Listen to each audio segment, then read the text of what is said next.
What is the most commonly used word in association with the euro?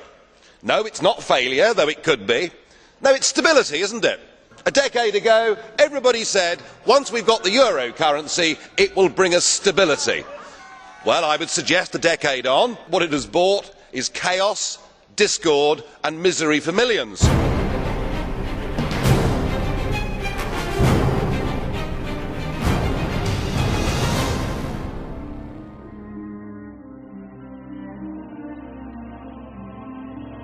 What's happened in the last week marks the beginning of the end.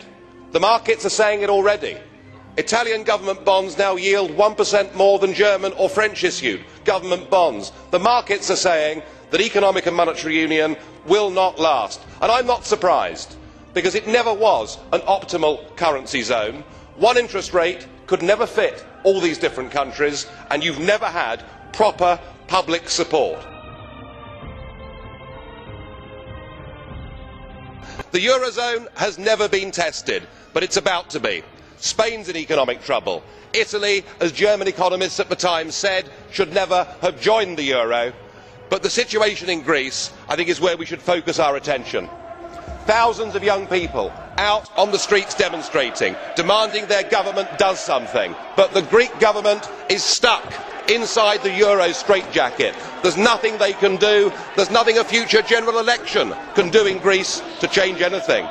And when people have taken away from them the ability through the ballot box to determine their own futures, then I'm afraid that violence becomes the only logical alternative. What you've done with this euro is you have trapped people in an economic prison. You've trapped people in a Volkerkerker from which to get out. It will take great courage, it will take leadership, or possibly the inevitable economic meltdown. And jeer on if you like, but have you noticed that on the bond markets this morning, Greek bonds are trading 233 basis points higher than German bonds? Now, I know that most of you in this room won't even know what that means, and those that do will do your best to ignore it. You can go on if you want, burying your heads in the sand. You can ignore the markets if you want to, but in time the markets will not ignore you.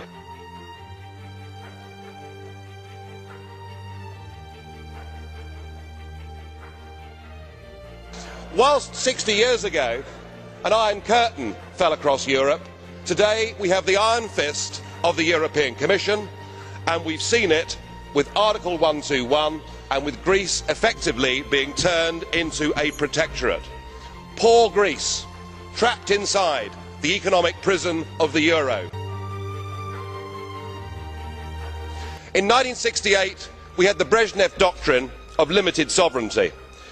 Today we have shared values, we have ever closer European Union and pooled sovereignty, and that is what you've used. But of course it won't just be Greece, because the same is going to happen to Spain, to Portugal and to Ireland. 121 will be invoked with all of those.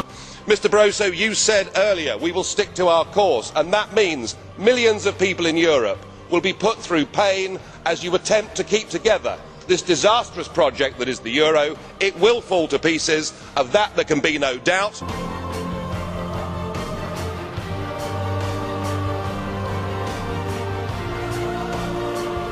And now we have the situation in Ireland. Now I know that the stupidity and greed of Irish politicians has a lot to do with this. They should never ever have joined the euro. They suffered with low interest rates, a false boom and a massive bust. But look at your response to them. What they're being told, as their government's collapsing, is that it would be inappropriate for them to have a general election. In fact, Commissioner Wren here said they had to agree their budget first before they'd be allowed to have a general election. Just who the hell do you think you people are?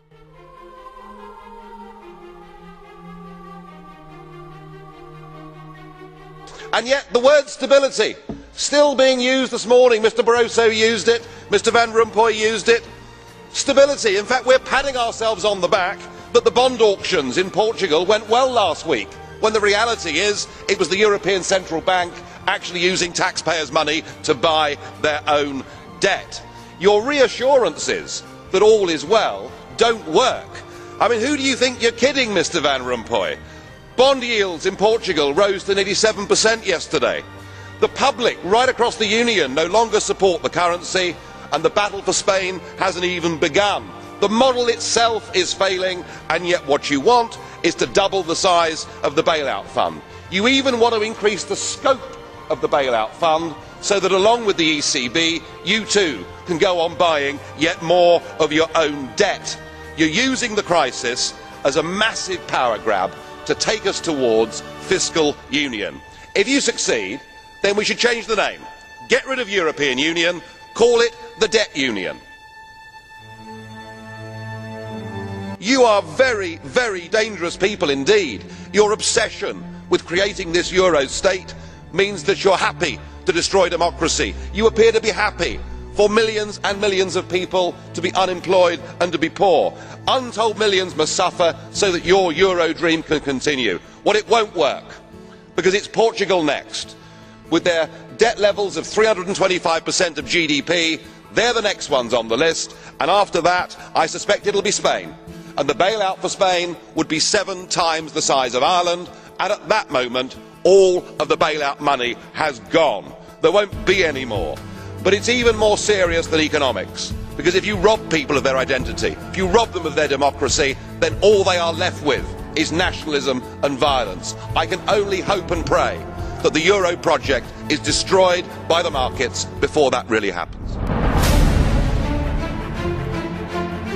Now, what you should be discussing at your summit on Friday is Portugal, because after the bailouts in Greece and Ireland, it's pretty obvious the markets are sending you all a message.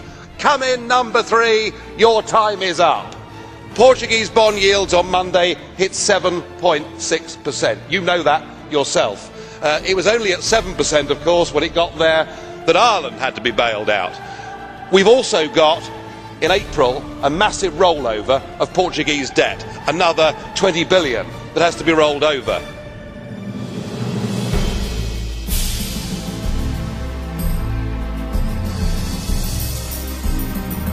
Remind ourselves, in the last 6 months, 80% of Portuguese debt was brought up, purchased by the European Central Bank. We cannot go on as a European Union buying our own debt.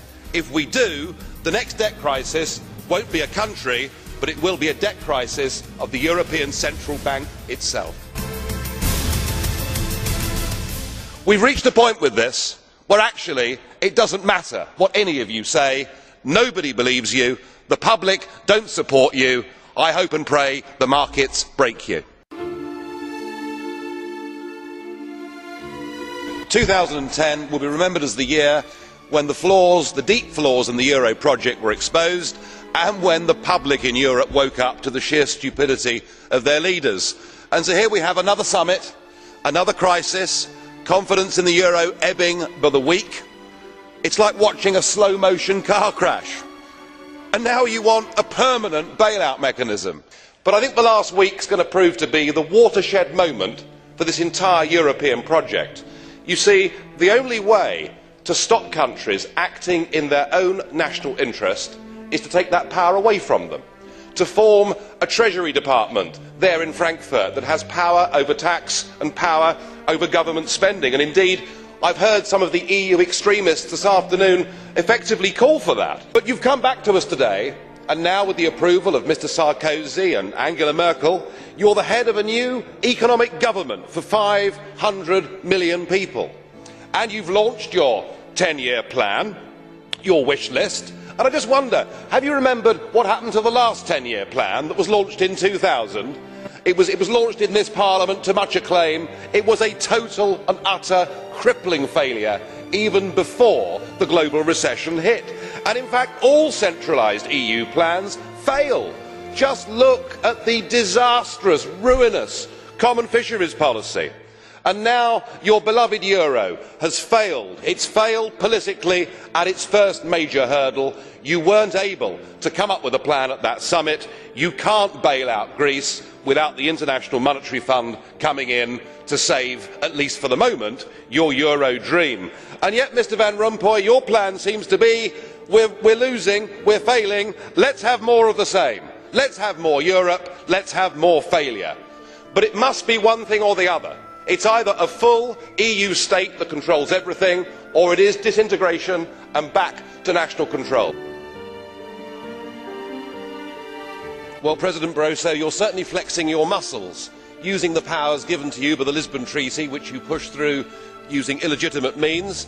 You now do everything you can on the world stage and within the EU to acquire all the attributes of statehood. And nowhere could that be more apparent than in your recent proposal for a direct tax to be levied by the European institutions on the peoples of this continent. Of course, in previous times there was a very successful independence movement that campaigned on the slogan of no taxation without representation.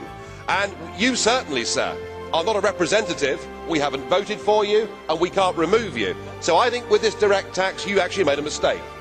Because what this euro is all about, it's about a political class imposing its will upon the peoples of Europe.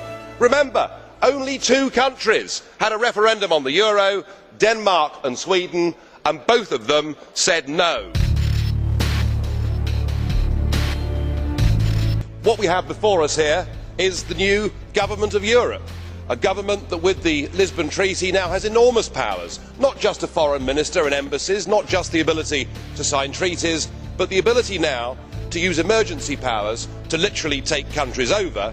And yet what we've heard from the European Parliament big group leaders this morning is the demand that you take even more powers and do it even more quickly. And perhaps it's worth reminding ourselves that this treaty that gives this Commission these powers does not have democratic legitimacy in the European Union at all. You ignored referendums, you denied referendums, and you bullied the poor Irish into voting for a second time. Now I'm struck that the common denominator with this Commission is the sheer number of them that were communists or were very close to communism. Mr Barroso himself was a Maoist. Sim Callas, far from being a student activist, was even a member of the Supreme Soviet. So a top-notch communist we have there. We have at least 10 communists in this Commission, and it must feel like a return to the good old days. There must be a certain nostalgia amongst the communists.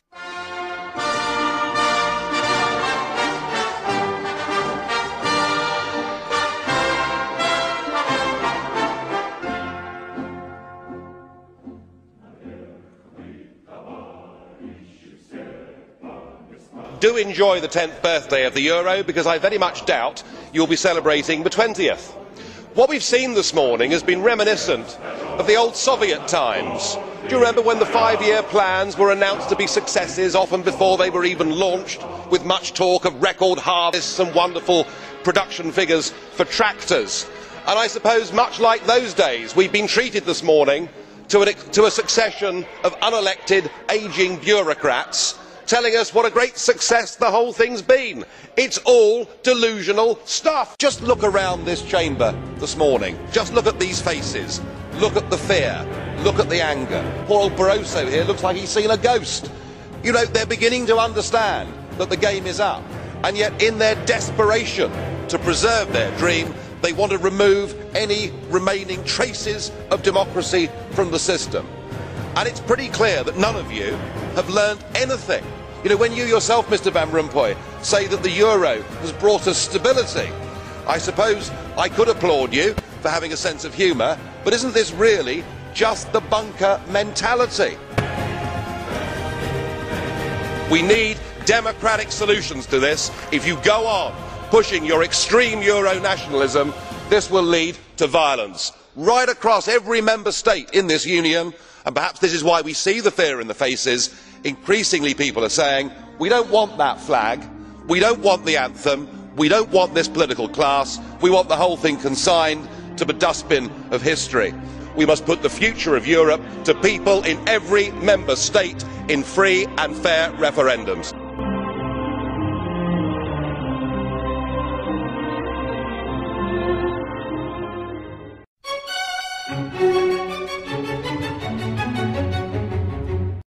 It's impossible to predict the time when confidence will be lost, but it can come quickly. Resorting to buying other paper currencies will not be of much help. When the dollar crashes, most likely